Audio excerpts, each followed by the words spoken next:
What if I told you that one of the most famous paintings in the world was inspired by cheese? Sounds crazy, right? But what if that same painting also contained hidden messages about war, death, and the very fabric of reality? Welcome to the mind-bending world of Salvador Dali's The Persistence of Memory. At first glance, it might seem like a random collection of weird objects scattered across a barren landscape. But trust me, every single element here is loaded with meaning. First up, we've got those melting clocks. They're the stars of the show, draped over various objects like wet laundry on a clothesline. One's hanging off a dead tree branch, another's draped over what looks like a strange, fleshy creature, and a third is sliding off what might be a table or a cliff edge. But what do these melting timepieces mean? Well, Dalí was being pretty coy about it. When asked if they were inspired by Einstein's theory of relativity, he said, "Nope, just that melting camembert cheese." But come on, we know there's more to it than that. In our dreams, in our memories, even in our day-to-day lives, time can feel elastic. It stretches and warps, sometimes racing by in a blur, other times crawling along at a snail's pace. Dalí's putting that feeling right there on the canvas for us to see. But here's where it gets darker. Look closely at that orange pocket watch in the bottom left corner. See those ants crawling all over it? In Dalí's work, ants often symbolize decay and death. It's like he's saying even time itself isn't immune to deterioration. Everything passes, everything fades. Pretty heavy stuff, right? Now let's talk about that weird fleshy thing in the middle of the painting. At first, it might look like just another strange surface for a melting clock, but look closer. See those eyelashes? That nose? That's a face. Many people think it's a self-portrait of Dalí himself, all distorted and dreamlike. This face thing is crucial to understanding the painting's darker undercurrents. Is it sleeping? Is it dead? Is it trapped between worlds? Whatever it is, it doesn't look comfortable. It's like Dalí's showing us a glimpse of his own inner turmoil, his fears and anxieties laid bare on the canvas. And let's not forget about the landscape itself. Those craggy cliffs in the background, they're based on a real place, Cap de Creus, a peninsula in Catalonia where Dalí grew up. But in the painting, this familiar landscape is transformed into something alien and unsettling. It's like the world we know has been twisted into something strange and unfamiliar. Now, you might be thinking, this all sounds pretty random. Did Dalí just throw a bunch of weird stuff together and call it a day? Not at all. In fact, this painting is the result of a very specific technique that Dalí developed called the paranoiac critical method. Sounds fancy, right? But what does it actually mean? Basically, Dalí would intentionally induce a state of paranoia in himself, allowing his mind to make irrational connections between unrelated things. Then, he'd use his artistic skills to bring these hallucinations to life on the canvas.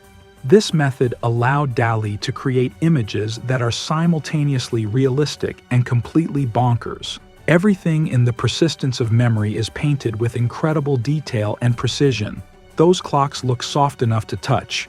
That barren landscape feels vast and empty. But put it all together, and you've got a scene that could only exist in dreams or nightmares. Dalí once said, "The difference between a madman and me is that I am not mad." It's a cheeky quote, but it gets at something important. Dalí was walking a fine line between genius and insanity, between the rational and the irrational, and The Persistence of Memory is like a window into that tightrope walk. Now let's dive into some of the darker themes lurking beneath the surface of this painting. Remember, Dalí created this work in 1931, during a time of intense political and social upheaval. The Spanish Civil War was just around the corner, and the specter of fascism was looming over Europe. While The Persistence of Memory isn't explicitly about war, you can feel the sense of unease and instability in every brushstroke. Those melting clocks aren't just about the relativity of time, they're also about the fragility of the world as Dalí knew it. Everything stable and solid was starting to slip and slide. just like those watches. And let's talk about that dead tree branch for a moment. Some art historians think it might be an olive branch, which is traditionally a symbol of peace. But here, it's withered and lifeless, holding up a melting clock. It's like Dalí is saying that the hope for peace is dying, weighed down by the unstoppable march of time. Then there's the theme of death, which runs all through the painting. Those ants we talked about earlier, they're not just symbols of decay, they're a direct reference to Dalí's childhood trauma. As a kid, he once found a bat covered in ants, and the image haunted him for years. By putting those ants in the painting, he's bringing his own fears and anxieties right to the forefront. And what about that fleshy face thing in the middle? Whether it's sleeping or dead, it's definitely not in a good state.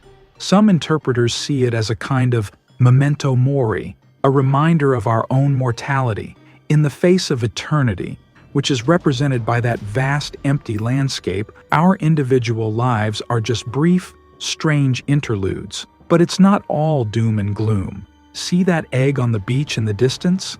Eggs often symbolize rebirth and new beginnings in art.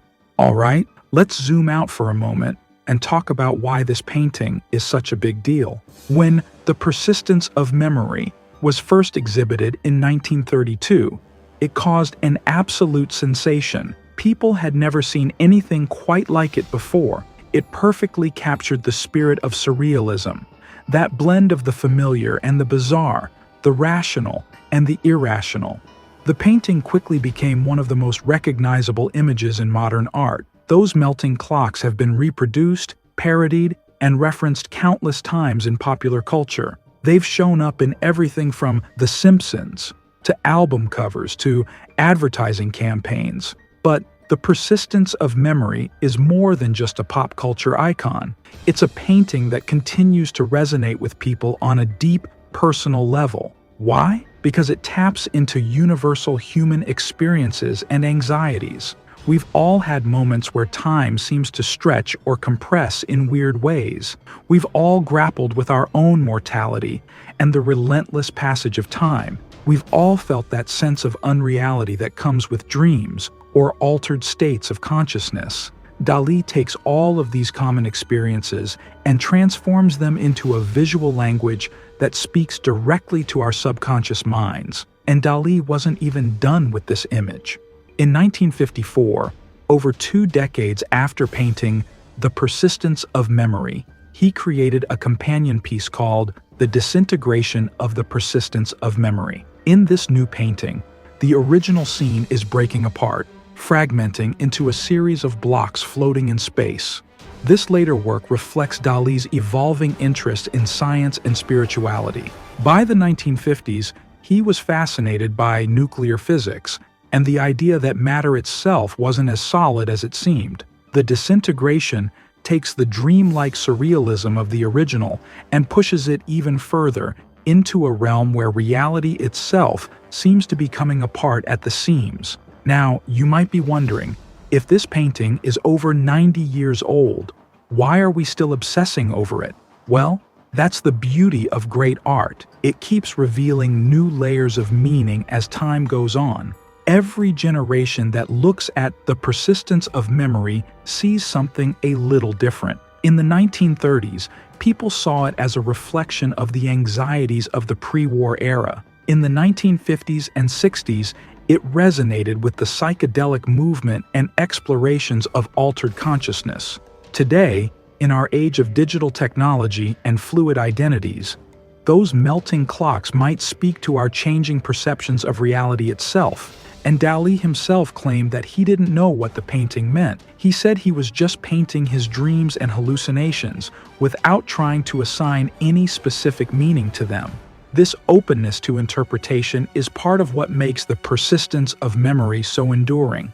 It's like a Rorschach test. What you see in it says as much about you as it does about the painting itself. Before we wrap up, let's take a moment to appreciate the sheer technical skill on display in this painting.